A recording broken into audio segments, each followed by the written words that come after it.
Hello and welcome. I'm Annette Reeder from thebiblicalnutritionist.com, and today it's about making yogurt. 2 simple ingredients, different ways you can make this in your own home today, and why you should learn how to make your own yogurt.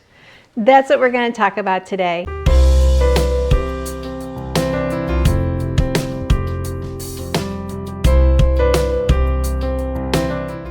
Well, thank you for letting me share with you God's recipe for excellent health, which always includes 3 ingredients. My goal is to help you be confident in the kitchen, that's today, confident in your health, we're going to talk about that, and third, how to be confident in understanding how much God loves you. And He loves you with an amazing, everlasting love. He's the same yesterday, today, and forever, and He waits to have a relationship with you.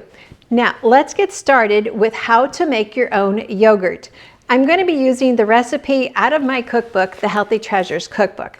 The reason I wrote this cookbook was, for one, for my husband. He wanted recipes like, he said, I'll eat healthy if it tastes good. So that meant I was on a treasure hunt to find the recipes, to change recipes that he liked into healthier versions. And then he would eat what I created. And so, but I also needed a cookbook that no matter what's going on in our political scene, our culture, our economics, that I know and have all the recipes handy on how to make my own. It's kind of like a DIY collection. And yogurt is one of those foods that we need to learn how to make our own. When we make the yogurt ourselves, we know exactly what's in it, and none of the additives have been allowed to be in our precious yogurt. Well, yogurt is a food back centuries, many centuries ago, and it's always been a food. It started with the sheep and the goats, and then it became more of a dairy, more of a cow process. Well, there was a book out in the early 1920s, and it was called Intestinal Gardening for Prolonged Youth. Well, today we're going to do some intestinal gardening and making our own yogurt. Yogurt is so simple to make. All you need is a milk, and then you need a culture. So yogurt actually means fermented milk or thick. Okay, so that's all it is. But yet when it's allowed to ferment, the bacteria take on this whole new process that creates a barrier in your digestive system, so the bad bacteria, which we come in contact with continually, cannot get into your body. So it's a protective lining. I teach about this in the 7 Foods of the Promised Land. Barley does the same thing. It creates this protective barrier on your intestinal lining, and it's like no foreigners allowed in here. Well, that's what a really good yogurt will do for you. And so anyone who's on an antibiotic will strip your whole system of its army. Well, this is going to go in and repopulate. So when you're on an antibiotic, you need to decide, am I going to repopulate intentionally, or am I going to just let whatever comes take residence in my body? Which that's why people are on so many continual episodes of antibiotics, because we haven't determined that, you know what, I'm going to put in my fighters for me instead of just letting any bacteria populate. So yogurt is that good bacteria to populate, to build that defense wall in your digestive system and says, nothing's getting in to bother her today, or him.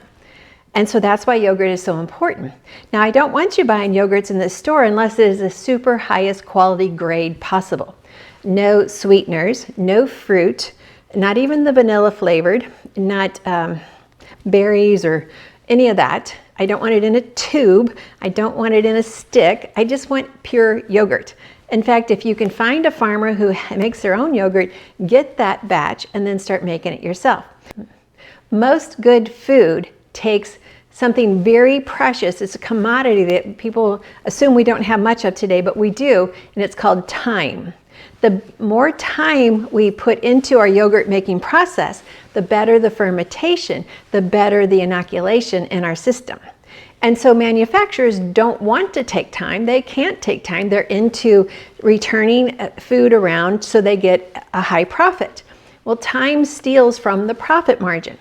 And so just understanding that, many times gelatins were added. Remember, we had the whole carrageenan in all the yogurts for a while until you all spoke up and said, no, we don't want that in our yogurt. You have gums, you have emulsifiers, you have thickening agents to replace time.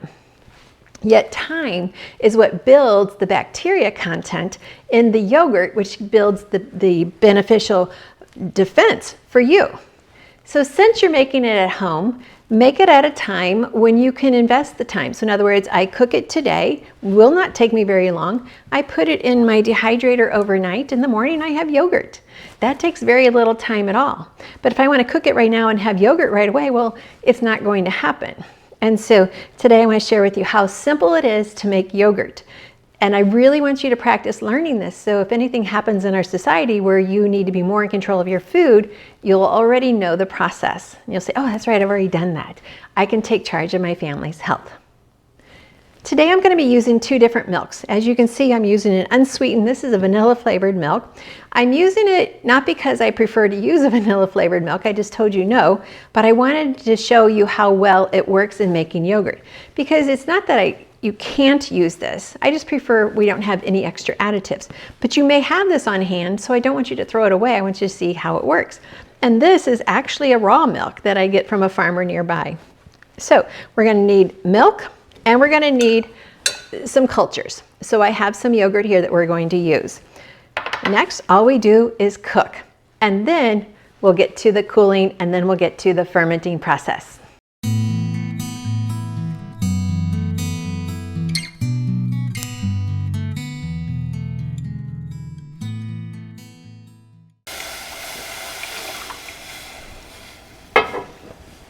Make sure whatever cookware you use and your utensils are perfectly clean. They've been sterilized, possibly in the dishwasher or very hot water.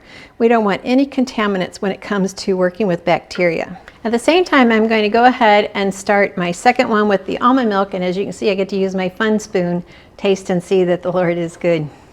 So I'm going to go ahead and get this one started as well and just watch both of them, keeping an eye on their cooking process.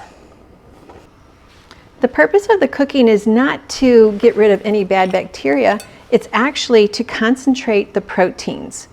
And this is what gives us the yogurt texture. And then when we add the yogurt bacteria to it, then we start growing the fermentation process.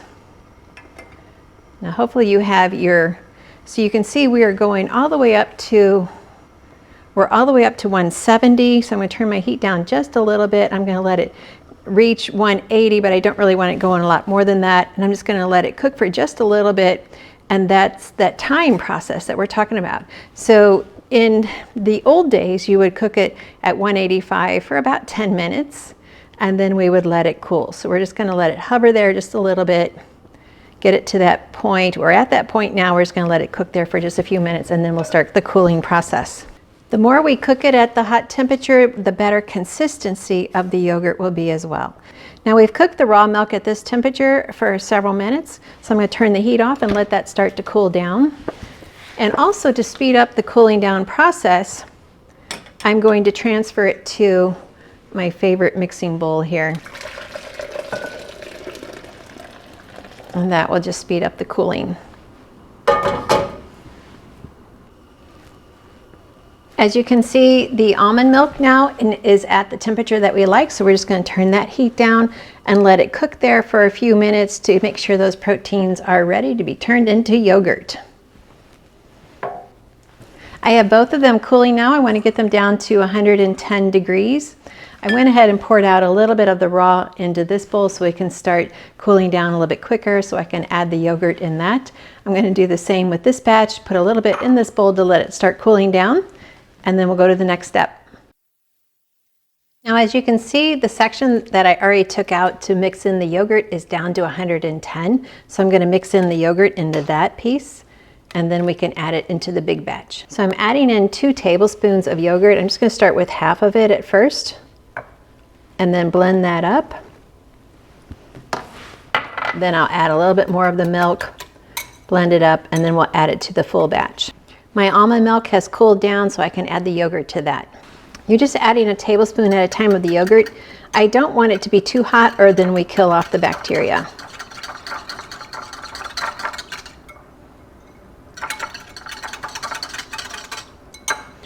And then I don't want to add it to my big batch until my big batch is down to 110 or a little bit less.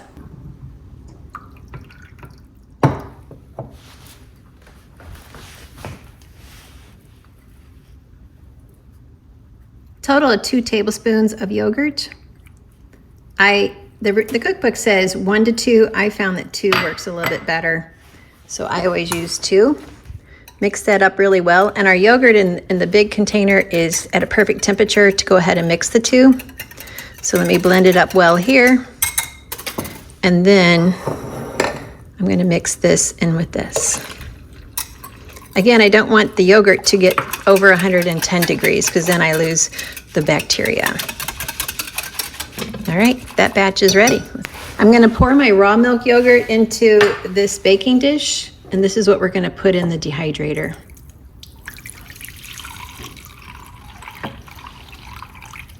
It fits perfectly.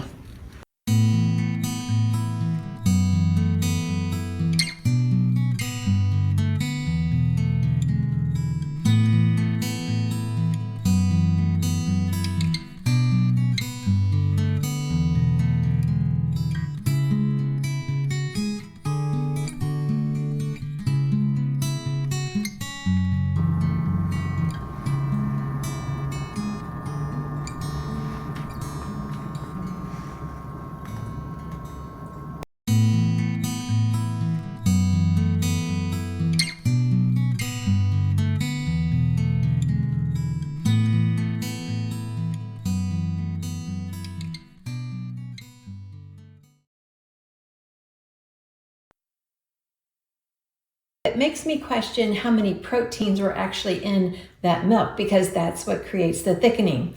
And so you can see why companies will use thickening agents to make sure there's more a consistency. Now, the raw milk one, you can see I've got it tilted, and this is thick enough that I can just scoop it out. Not as thick as a Greek yogurt, but definitely in the consistency that you're used to with a yogurt. So I can totally scoop this out, and you have the consistency that you're looking for with yogurt.